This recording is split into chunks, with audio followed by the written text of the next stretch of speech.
There are 25 phrases for end of the world in the Quran. 18 of these have the word day, day of judgment, day of reckoning, day of decision, and so on, which means we can rest assured that those 18 phrases are really speaking about end of the world.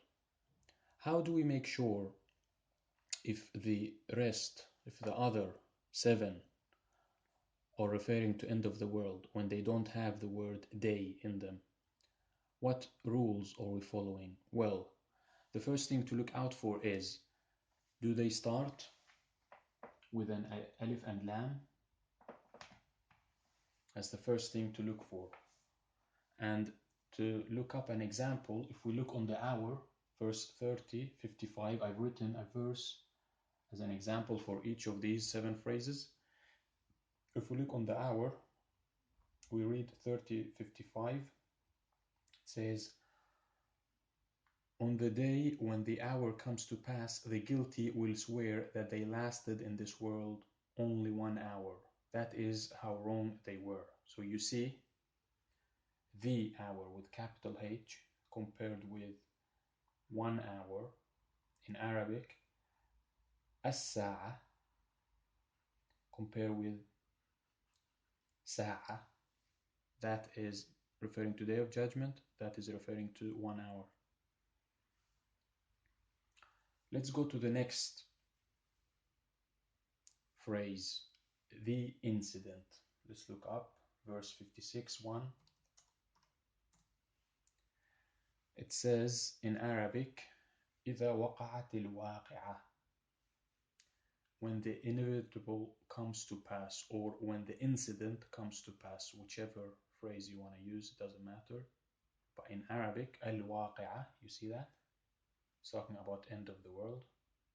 To make sure we can read the next verse.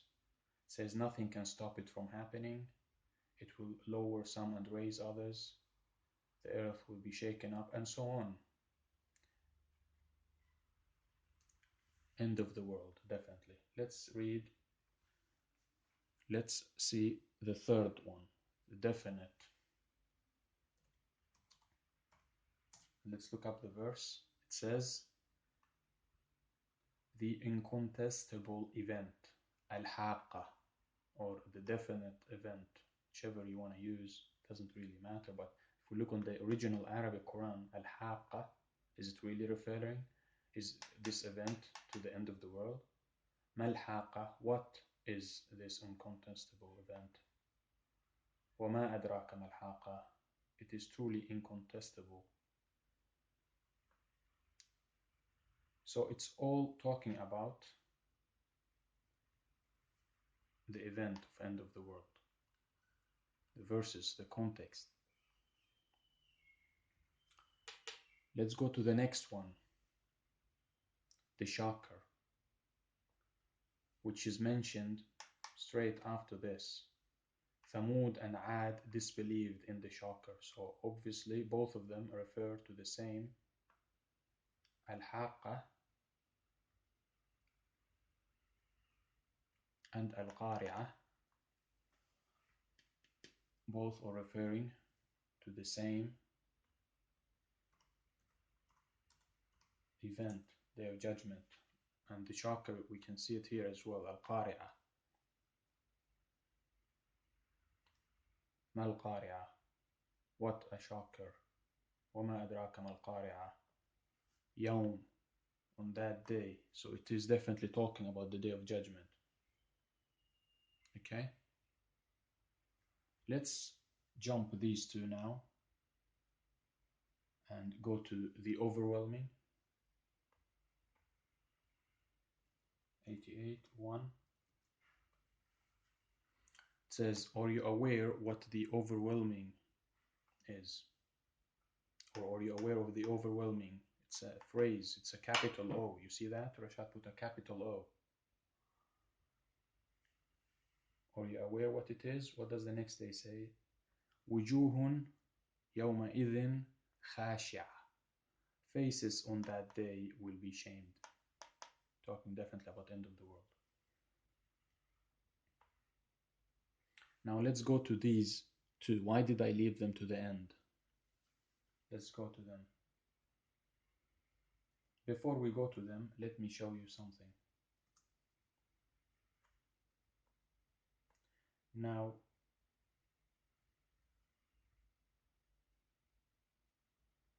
in the Quran, we learn that on Day of Judgment, there is going to be 2 blows. Blow number 1, the horn is going to be blown, and everyone in the heavens and the earth will be struck, apart from those that are spared by God. And then the horn will be blown again. This is a verse in the Quran, it says that. And then the horn will be blown again, where everyone will rise up. Okay? So let's read this verse, 79:6. It says in Arabic, يَوْمَ تَرْجِفُ الرَّاجِفَةُ, the day the quake quakes, or literally, day vibrates the vibrator. Okay? Is it talking about end of the world, or is it talking about an incident during end of the world? Let's read the next verse to find out the context. تَتْبَعُهَا الرَّادِفَةُ, followed by the second blow, literally followed by its follower. So these 2 verses are definitely speaking about the first and the second blow.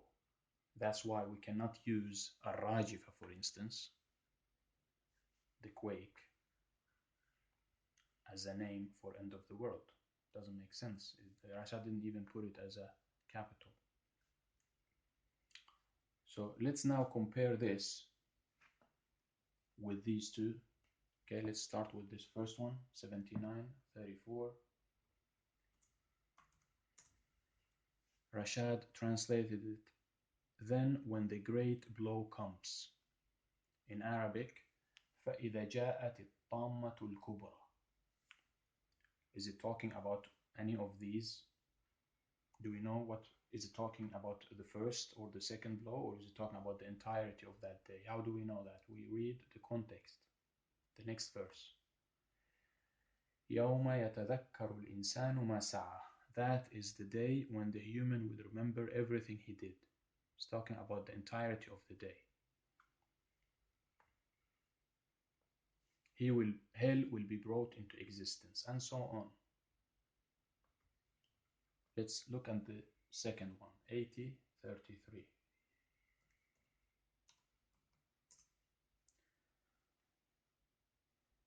As-Sakha. Okay, this one.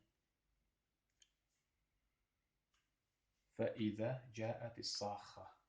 Then when the blow comes to pass. Is it talking about the first or the second blow, or the entirety of that day? Let's read the context in the second verse. That is the day when one flees from his brother, from his mother and father, from his spouse and children. Each one of them on that day worries about his own destiny.